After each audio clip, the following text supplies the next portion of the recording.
గౌతమ్ గారు నమస్తే సార్. నమస్తే అండి. సార్, నెల్లూరులో అంటే మనం ఫస్ట్ కూడా ఎప్పటి నుంచి కూడా జగన్మోహన్ రెడ్డికి కడప తర్వాత అత్యంత స్ట్రాంగ్ అయిన జిల్లా ఏదైనా ఉందంటే నెల్లూరు జిల్లా అని చెప్పొచ్చాము. అంటే అవును. రాయలసీమలో మెయిన్ కడపలో స్ట్రాంగ్ ఉంటారు, తర్వాత కర్నూలు అటు ఇటు ఉన్నా సరే నెల్లూరు ఫస్ట్ నుంచి కూడా చాలా సిగ్నిఫికెంట్ గా రోల్ ప్లే చేస్తుంది ఆయన సక్సెస్ లో. అవును. కానీ గవర్నమెంట్ ఫామ్ అయిన కాడ నుంచి నెల్లూరులో నెమ్మదిగా అసమ్మతి శాఖ పెరుగుతా ఉంది. ఫస్ట్ మనం చూసాం కోటంరెడ్డి శ్రీనివాసరెడ్డి గారు, ఆ తర్వాత ఇప్పుడు ఈ వేమిరెడ్డి గారు. ఈయన కూడా వేమిరెడ్డి ప్రభాకర్ రెడ్డి గారు కూడా రిజైన్ చేశారంటున్నారు. అసలు ఏంటి సార్ అంటే నెల్లూరులో ఏం జరుగుతుంది? అందులోనూ వీళ్ళిద్దరిని కనుక చూస్తే మాత్రం వీళ్ళిద్దరు ఏంటంటే జగన్కి ఫస్ట్ నుంచి నమ్మిన బంటుల్లాగా ఉండేవాళ్ళు. అందులో కూడా ఇద్దరు కూడా వైఎస్ రాజశేఖర రెడ్డి గారికి చాలా అత్యంత ఆప్తులుగా ఉండేవాళ్ళు అనమాట. అంటే వాళ్ళని చూసి అభిమానించి పార్టీలోకి వచ్చిన వాళ్ళు వీళ్ళు. సో అవును. వీళ్ళందరూ ఇప్పుడు ఎన్నాళ్ళు జగన్మోహన్ రెడ్డితో ఉండి ఇప్పుడు ఎందుకు వెళ్ళిపోతున్నారు? ఇంకోటి, వేమిరెడ్డి ప్రభాకర్ రెడ్డి గారు వెళ్ళిపోవటానికి కూడా కోటంరెడ్డి గారు ఇవాళ మాట్లాడతా కొన్ని కారణాలు చెప్తున్నారనమాట. జగన్మోహన్ రెడ్డి గారి టార్చర్ భరించలేక వీళ్ళంతా వెళ్ళిపోతున్నారు అని. ఏంటి సార్ అసలు నిజంగా? ఆ! వీళ్ళందరూ వెళ్ళిపోతున్నారు అనే మాట అనకూడదండి. ఉహుం. వీళ్ళందరినీ జగన్మోహన్ రెడ్డి వెళ్ళగొడుతున్నాడు అనే మాట అంటే కరెక్ట్. ఇందాక కోటమిరెడ్డి శ్రీధర్ రెడ్డి చెప్పింది కరెక్టు. ఆ, వీళ్ళందరినీ వెళ్ళేటట్టు చేశాడు ఓకే. జగన్మోహన్. ఇప్పుడు ఆళ్ల రామకృష్ణారెడ్డి ఎన్ని నాటకాలైనా వేయనీయండి, చివరికి రాగానే అలా అమాంతం వాటేసుకొని ఆలింగనం చేసుకొని, అబ్బా! నా సొంత సోదరుడు నా ఇంటికి వచ్చాడురా బాబు అన్నట్టు ఒక ఫీలింగ్ కూడా ఇచ్చాడు కదా! మరి ఈ అట్లాంటి వాళ్ళు ఆడే డ్రామాలు గాని, మరి ఇంకేదైనా గాని అంటే దాని మీద ఒక పుకారు కూడా ఉంది. ఆళ్ల రామకృష్ణారెడ్డిని వైఎస్ షర్మిల దగ్గర ఈయన ఒక కోవర్టుగా పంపించాడు. ఆ విషయం తెలుసుకున్న బ్రదర్ అనిల్ కుమార్ గాని, షర్మిల గాని అతన్ని తన్ని తగలేశారు. పైగా వాళ్ళు ఆయనతోటి ఏమీ చర్చించటం లేదు. ఆయన ఆయన గురించి అసలు వాళ్ళు పట్టించుకోవటం లేదు. అంతే వాళ్ళకి తెలిసిపోయింది కాబట్టి బ ఇక దొంగతనం బయటపడిపోయినప్పుడు ఒప్పుకోవటం తప్ప చేసేదేముండదు గదా! అందుకని తిరిగొచ్చేసాడు. ఇప్పుడు జగన్మోహన్ రెడ్డిని విభేదించి పార్టీలోంచి బయటికెళ్ళిపోతే వైఎస్ షర్మిల ఒక్కతే గాదుగా. ఇంకా చాలా మందున్నారుగా. ఇంకా చాలా పార్టీలున్నాయిగా. వాళ్ళ దాంట్లో కూడా ఎళ్ళొచ్చు. ఇప్పుడు బాలశౌరి జనసేనలోకెళ్ళాడు. అక్కడ ఎంపీ టికెట్‌ని కన్ఫర్మ్ జేసుకున్నాడు. పొత్తుల్లో అది ఆయనకే కన్ఫర్మ్ అయ్యేటట్టుగా కనిపిస్తా ఉంది.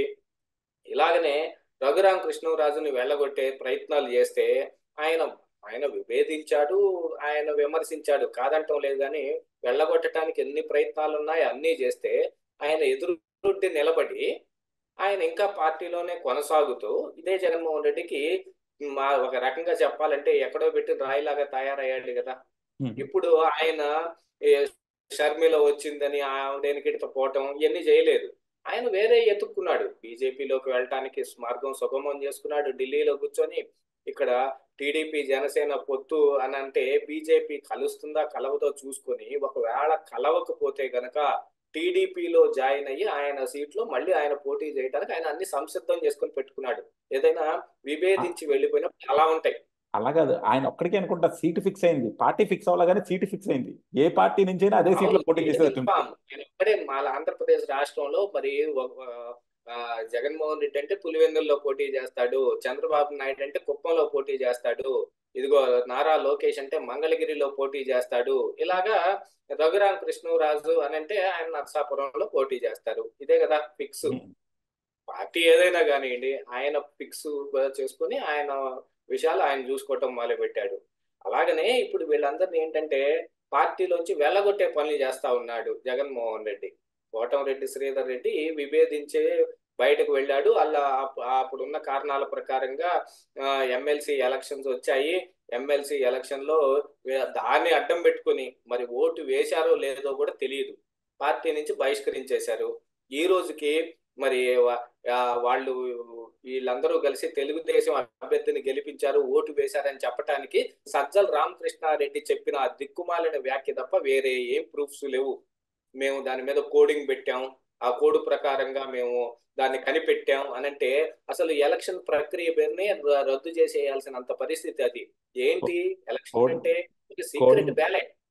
కోడింగ్ అయినా కోడిగుడ్డు అయినా వాళ్ళకే సార్ ఏదైనా. కోడిగుడ్డైనా, కోడింగ్ అయినా వాళ్ళకి బాగా చెల్లింది. ఎందుకంటే కనీస పరిజ్ఞానం లేని మనుషులందరూ అక్కడున్నారు. అందులో ఏమవుతుంది కొద్దో గొప్పో విలువలు ఉన్నవాళ్ళు గాని, లేదా పరిజ్ఞానం ఉన్నవాళ్ళు గాని అక్కడ ఇమడలేరు.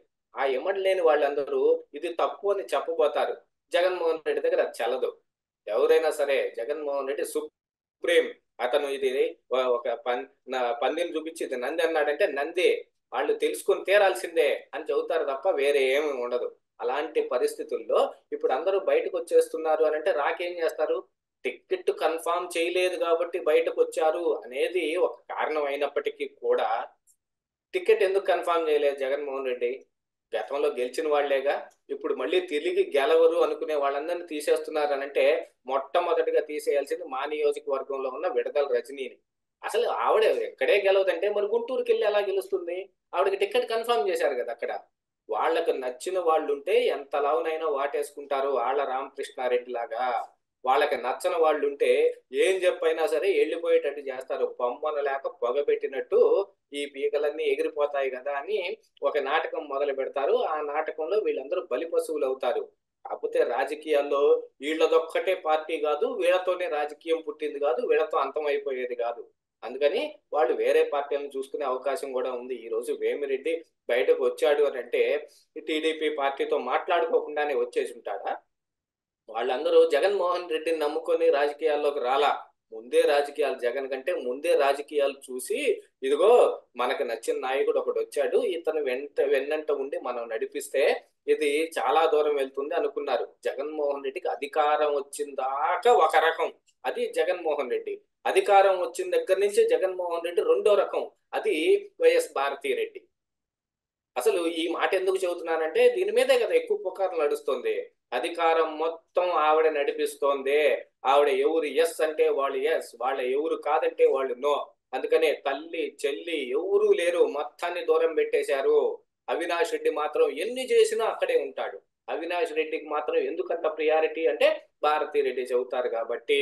భారతీ రెడ్డి అవినాష్ రెడ్డికి సీట్ ఇవ్వకపోతే ఇక మరి ఇల్లు మీకు పందిరేస్తుందో ఏమో తెలియదు. అందుకని వాళ్ళకి మాత్రం కన్ఫామ్ గా ఉంటాయి. వీళ్ళంటి వాళ్ళు ఏముంది, వేమిరెడ్డి పోతే ఏంది, కోటమిరెడ్డి పోతే ఏంది, ఎవరు పోతే ఏంది అని తీసి పక్కన పడేశాడు. అలాగనే ఎంఎస్ బాబు లేకపోతే జొన్నలగడ్డ పద్మావతితో వాళ్ళు ఇక వేరే అవకాశం ఏమి లేదు కాబట్టి వాళ్ళు కొంత బయటపడ్డారు. వీళ్ళంటి వాళ్ళు ఏంటంటే ప్రస్తుతం ఈ జగన్మోహన్ రెడ్డితో పొసగలేదు కాబట్టి వేరే రకమైన రాజకీయాలు చేసుకునే అవకాశం ఉంది. ఎందుకంటే రాజకీయాల్లో వాళ్ళు కొనసాగాలనే కోరుకుంటారు కదా ఎవరికైనా. ఈ ఈ 5 సంవత్సరాలు ఉండి మనం దిగిపోదాం అనుకుని రారు కదా ఎవరైనా. ఆ నియోజకవర్గంలో వాళ్ళు స్టాండ్ ఏర్పరచుకోవటంలో కానీ, వాళ్ళకున్న పరపతి పెంచుకోవటంలో కానీ వాళ్ళు చేసే పనులు ఇవి. మరి అలాంటి వాళ్ళు వేరే పార్టీలైనా ఎత్తుక్కుంటారు. జగన్మోహన్ రెడ్డి ఏమన్నా సొంతగా ఈ పార్టీతోటే రాజకీయాల్లోకి వచ్చాడా? ఏ కాంగ్రెస్ పార్టీ నుంచి ఉండి వాళ్ళ కాంగ్రెస్ పార్టీకి వెన్నుపోటు పొడిచి వచ్చినోడు కాదా జగన్మోహన్ రెడ్డి? సోనియా గాంధీ మీద అవాకులు చవాకులు వేలి బార్ గర్ల్ అని చీర్ గర్ల్ అని ఏది పడితే అది మాట్లాడి ఏ పార్టీలో ఉన్నారో ఆ పార్టీని నిందించి మరీ బయటకు వచ్చి సొంత పార్టీ పెట్టుకున్నాడు. సొంత పార్టీ లేకపోతే ఇంకో పార్టీలోకి వెళ్ళేవాడు. దాన్ని కూడా వెన్నుపోటనే అనాలి. జగన్మోహన్ రెడ్డి కూడా వెన్నుపోటుదారుడే. డబ్బు వాళ్ళ నానిచ్చిన డబ్బులు లేకపోతే వేరే పార్టీలోకి వెళ్ళేవాడు. నానిచ్చిన డబ్బులు ఉన్నాయి కాబట్టి పార్టీ పెట్టుకున్నాడు. వాళ్ళ నాన్నని ఇచ్చిన డబ్బులు కాదు, వాళ్ళ నాన్న అట్టిపెట్టు అధికారం పెట్టుకుని సంపాదించిన డబ్బులు. సంపాదించింది కాదు, దోచుకున్న డబ్బులు. అది ఇది వాస్తవం. ఆ డబ్బు లేకపోతే ఆయన కూడా వేరే పార్టీని ఎత్తుక్కునేవాడు. కమ్యూనిస్ట్ పార్టీయో తెలుగుదేశం పార్టీ వేరే పార్టీని ఎత్తుక్కుని ఉండేవాడేమో, లేకపోతే బీజేపీ ఏదో ఒకటి పోయి ఉండేవాడు. అతనికి అవకాశం ఉంది కాబట్టి పెట్టుకున్నాడు. అతను పెట్టగానే వీరుడు సురుడు అయిపోయాడు. ఏం చెబుతాం మరి ఇలాగా? వీళ్ళకేమో అలా మరి అలాంటి పార్టీలు పెట్టి అవకాశం లేదు కాబట్టి ఇంకో పార్టీని ఎత్తుక్కోవాల్సిన కర్మ పట్టింది వీళ్ళకి. వీళ్ళందరినీ జగన్మోహన్ రెడ్డి దగ్గరుండి టాటా బై బై మీ సేవలు ఇంకా చాలు అని వెళ్ళగొట్టేశాడు వీళ్ళిద్దరు.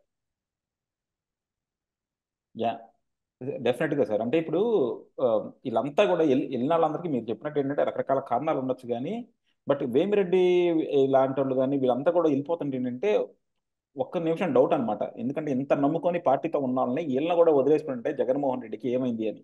అంటే జగన్మోహన్ రెడ్డి తప్పు చేస్తున్నాడా, లేకపోతే మీరు చెప్పినట్టు భారతిరెడ్డి గారు ఇన్ఫ్లుయెన్స్ పడిపోయి ఆయన ఏం చేస్తున్నాడో తెలియకుండా చేస్తున్నాడా, లేకపోతే వీళ్ళు ఎక్కడైనా అసహనం చెందారా అని. ఎందుకంటే ఇప్పుడు మనం చూస్తున్నాం, మేబీ వీళ్ళందరికీ సీట్లు మార్చడం కానీ ఇది మార్చడం కానీ ఆయన ఆయన తీసుకునే కొన్ని నిర్ణయాలు ప్రజలకి అర్థం కావట్లేదు అనమాట. వీళ్ళకి అంటే డైరెక్ట్గా ఇంపాక్ట్ అయ్యే వీళ్ళ పరిస్థితి ఎలా ఉందో సో వాటిలో నుంచి బయటపడటానికి ఇంకా బయటకు వస్తున్నారేమో ప్రశాంతంగా ఉండటానికి. ఎందుకంటే అది చంద్రబాబు నిజమే. గారు కూడా చెప్పారు అనమాట, మీ ఎంత అరాచకత్వాన్ని నేను ఎక్కడా చూడలేదు. ఎందుకంటే ప్రతి ఒక్కళ్ళు అంటే ఏ పార్టీలో ఉన్నా సరే మీరు ఇందాక అన్నట్టు వాళ్ళ రాజకీయ భవిష్యత్తు కోసమే కదా. ఎంత ప్రజాసేవ చేయాలనున్నా లేకపోతే పార్టీ సిద్ధాంతాలు నమ్ముకున్నా సరే వాళ్ళ భవిష్యత్తు కోసమే వాళ్ళు ఉంటారు. వాళ్ళ భవిష్యత్తుని తుడిచేస్తున్నాడు జగన్మోహన్ రెడ్డి. అది మెయిన్ ప్రాబ్లం అవును. అవుతుంది అనమాట.